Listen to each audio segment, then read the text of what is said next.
हरिभजन को ओटन लगे कपास। पूरी दुनिया को शांति, खुला बाजार और न जाने क्या क्या बढ़िया बढ़िया ज्ञान देने वाले यूरोपीय यूनियन ने अब पूरी दुनिया में एक नया युद्ध छेड़ दिया है और यह युद्ध है वैक्सीन का। यूरोपीय यूनियन ने कुछ ऐसा फैसला लिया है जिसके बाद सबसे ज्यादा बौखलाया और बिलबिलाया ब्रिटेन है। तो वहीं अब यूरोपीय यूनियन से लेकर अमेरिका, यूरोप, ब्रिटेन सब भारत के दरवाजे पर आकर खड़े हो रहे हैं। जानेंगे क्या है मामला।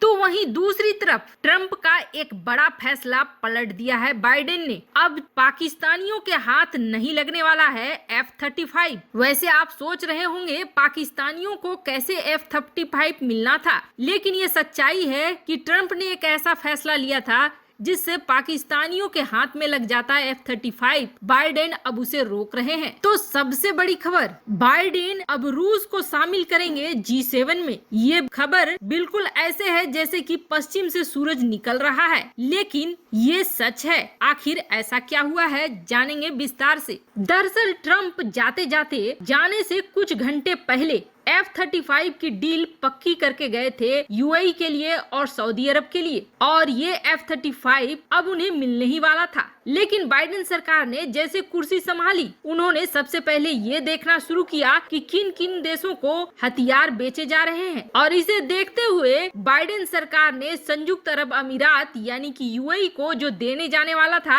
F-35 लड़ाकू विमान, उनकी बिक्री पर रोक लगा दी है। इसके अलावा सऊदी अरब को भी गोला बारूद की आपूर्ति कराने वाले समझौते को भी फिलहाल के लिए रोक दिया है। और इसकी जानकारी समाचार एजेंसी ब्लूमबर्ग के पत्रकार एंथनी कैपासियो ने ट्वीट करके दी है। लिखा गया है, विदेश मंत्रालय के एक अधिकारी के मुताबिक ट्रंप के कार्यकाल के दौरान जितने भी रक्षा समझौते किए गए हैं उसकी समीक्षा की जा रही है, जिसको देखते हुए तुरंत संयुक्त अरब अमीरात को अत्याधुनिक लॉकहीड मार्टिन F-35 लड़ाकू विमानों की बिक्री पर रोक लगा दी गई है। वहीं सऊदी अरब को गोला बारूद की आपूर्ति पर भी इस वक्त विचार किया जाएगा। वैसे आपको बता दें, F-35 का रोका जाना खासकर यूएई के लिए बहुत ही ज्यादा जरूरी था और सऊदी अरब के लिए भी। दरअसल इन देशों में पाकिस्तानी सेना मौजूद है और जाहिर सी बात है वायुसेना में भी पाकिस्तानी सेना ही है। ऐसे में इन्हें बेचे जाने वाला F-35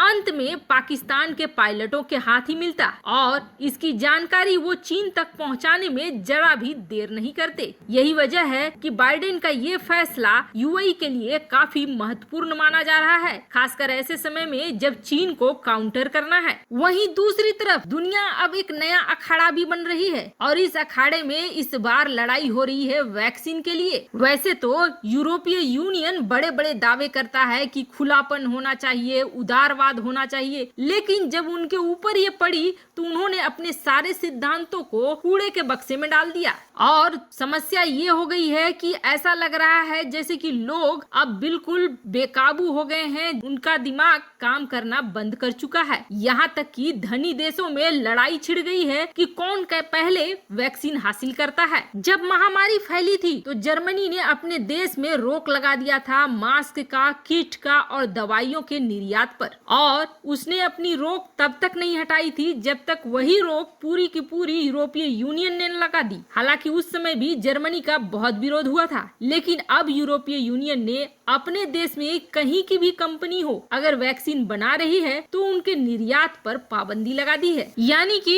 इस वक्त ब्रिटिश स्वीडिश कंपनी एस्ट्राजेनेका जो वैक्सीन बना रही है वह यूरोप से बाहर नहीं बेच सकेगी। दरअसल यूरोपीय यूनियन का कहना है कि ये कंपनियां अमेरिका, ब्रिटेन और इजराइल में जिस बड़ी संख्या में वैक्सीन की सप्लाई कर रही है वैसा वो यूरोप में नहीं कर रही है। अब ब्रिटेन ने जहां पहले से ही महामारी ने उत्पात मचा रखा है, यूरोपीय यूनियन के देशों से अपील करनी शुरू कर दी है कि वो ऐसा कुछ न करे जिससे कि ब्रिटेन में हालात और भी खराब हो और यह एक युद्ध की बात बन जाए। वहीं यूरोपीय यूनियन के कई देश अब भारत की तरफ रुख कर रहे हैं और उनका कहना यह है कि इस लड़ाई से अगर कोई बचा सकता है तो वो भारत ही बचा सकता है, क्योंकि दुनिया के 60% वैक्सीन का उत्पादन भारत करता है। ऐसे में भारत को आगे आगे आकर अग्रणी भूमिका निभानी होगी और दुनिया को वैक्सीन को लेकर एक बड़ा युद्ध क्षेत्र बनने से रोकना होगा, क्योंकि जिस तरह के यूरोपीय यूनियन बैन लगाने की बात कह रहा है, वैसा अगर होता रहा तो लगभग हर देश अपने वैक्सीनों के निर्यात पर, दवाइयों के निर्यात पर बैन लगा देंगे।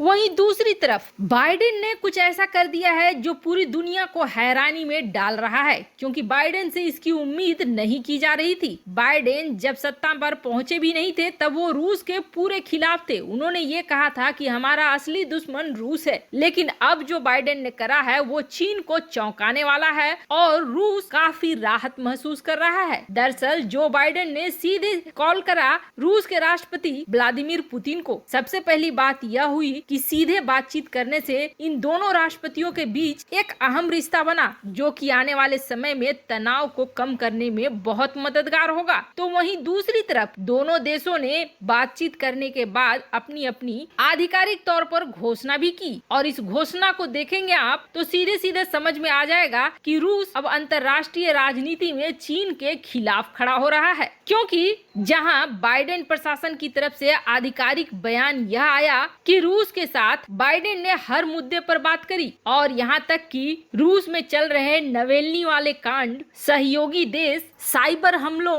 इन सब पर बात हुई है। यहाँ तक कि अफगानिस्तान में भी अमेरिकी फौज पर जो हमले हो रहे हैं जिसका आरोप रूस के ऊपर लगा था, उसके ऊपर भी बातचीत हुई। वहीं जब रूस ने अपना आधिकारिक बयान दिया तो उसमें ये कहा गया कि रूस और अमेरिका के राष्ट्रपतियों के बीच जो बातचीत हुई उसमें नई परमाणु हथियार विनियमन यानी कि स्टार्ट जो संधि थी उस पर बात हुई, महामारी के खिलाफ आपस में सहयोग की बात हुई, और बात यह हुई कि इन दो देशों के बीच कैसे मजबूत संबंध स्थापित किए जा सकते हैं। बाइडेन और पुतिन की बातचीत से साफ संदेश पहुंचा है कि बाइडेन प्रशासन रूस के साथ किसी भी तरह का टकराव नहीं चाहता है, और दोनों देशों के राष्ट्रपतियों के बीच सीधा संवाद बनने का यही मतलब है कि आगे अगर टकराव के हालात हो तो उसे कंट्रोल किया जा सके। हालांकि इससे पहले ट्रंप ने कुछ ऐसी चीजें की थी जो रूस के साथ में थी, तो दूसरी तरफ कुछ ऐसी भी थी जो रूस के खिलाफ थी, जैसे कि स्टार्ट संधि में से निकल जाना। इसमें अमेरिका को कोई फायदा तो